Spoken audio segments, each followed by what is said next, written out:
იხსნება ბნელი ბაღი. ინფრაწითელი განათება ეფინება უჩინარ სამყაროს. აქამდე ისრაელის თანამედროვე ცეკვის კომპანიის კიბუცის სპექტაკლში ყველაფერი გასაგებია.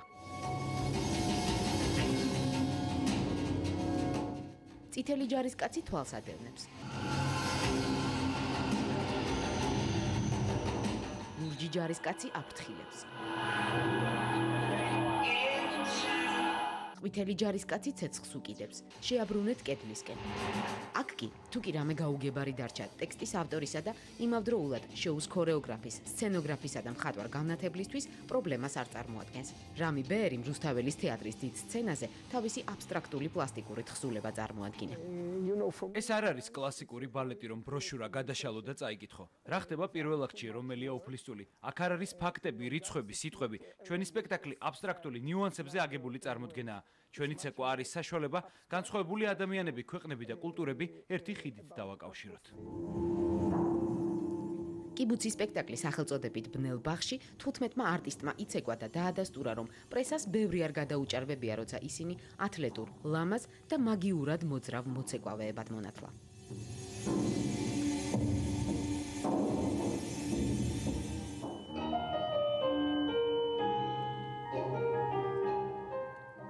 თანამედროვე ცეკვის ოსტატები ყოველ დილას კლასიკური ბალეტის სავარჯიშოებით იწყებენ. ამითვე იწყებდნენ კარიერასაც, თუმცა ახალი ფიზიკური თეატრის აქტუალობამ ისინი სხვა სცენაზე მიიყვანა, თეატრალურ სივრცეში, სადაც ხეებივით თავისუფლად მოძრაობენ.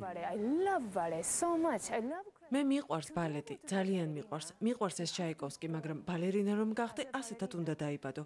უნდა იყო გამხდარი იმდენად, რამდენადაც ეს საერთოდ შესაძლებელია. თავიდან არ ვჭამდი, სულ მოწყენილი ვიყავი, დეპრესია დამეწყო, მაგრამ მაინც ვიბრძოდი რომ მეცეკვა. მერე მივხვდი პირველ რიგში ადამიანური თვისებები უნდა შემენარჩუნებინა. მაშინ გადავწყვიტე თავი ასეთ ჟანრში მეცადა.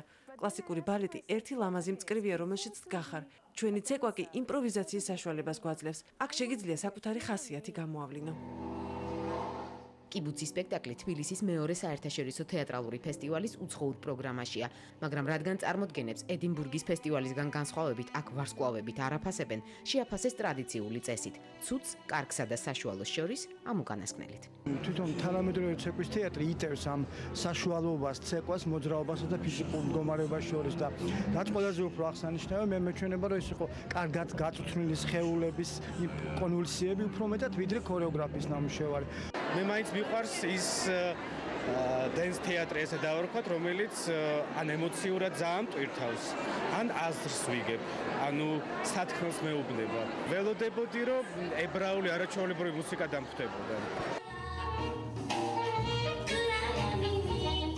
მაყურებლის იმედგაცრუების ერთ მიზეზად მუსიკის დასახელება სპექტაკლის დამდგმელი ქორეოგრაფისთვის მოულოდნელი იქნებოდა, რადგან მან თავის ბნელ ბაღში ბახის, ნაილსის, კოლექტივის, სხვა ცნობილი და ნაკლებად ცნობილი კომპოზიტორების ნაწარმოებები გამოიყენა. შოუს მუსიკალური გაფორმება კოსტიუმებთან და ქორეოგრაფიასთან ერთად პუბლიკის მეორე ნაწილისთვის პირიქით აღფრთოვანების კიდევ ერთი მიზეზი იყო. რამე ვარ აღფრთოვანებული, იმიტომ რომ ესეთი დონის დასი არის ალბათ იშვიათი დღეს მსოფლიო მასშტაბით. მე კიდევ ერთხელ დავწმუნდი იმაში, რომ სხეულის ენა არის უნიკალური, უნივერსალური ენა. ისრაელის კიბუცის კომპანია წელს ფესტივალის უცხოელ სტუმრებს შორის ცეკვის ერთადერთი თეატრი იყო და იშვიათი თვალსაჩინოება თბილისელი მაყურებლისთვის იმის გარკვევაში, რა ენაზე საუბრობს დღეს თანამედროვე ფიზიკური თეატრი.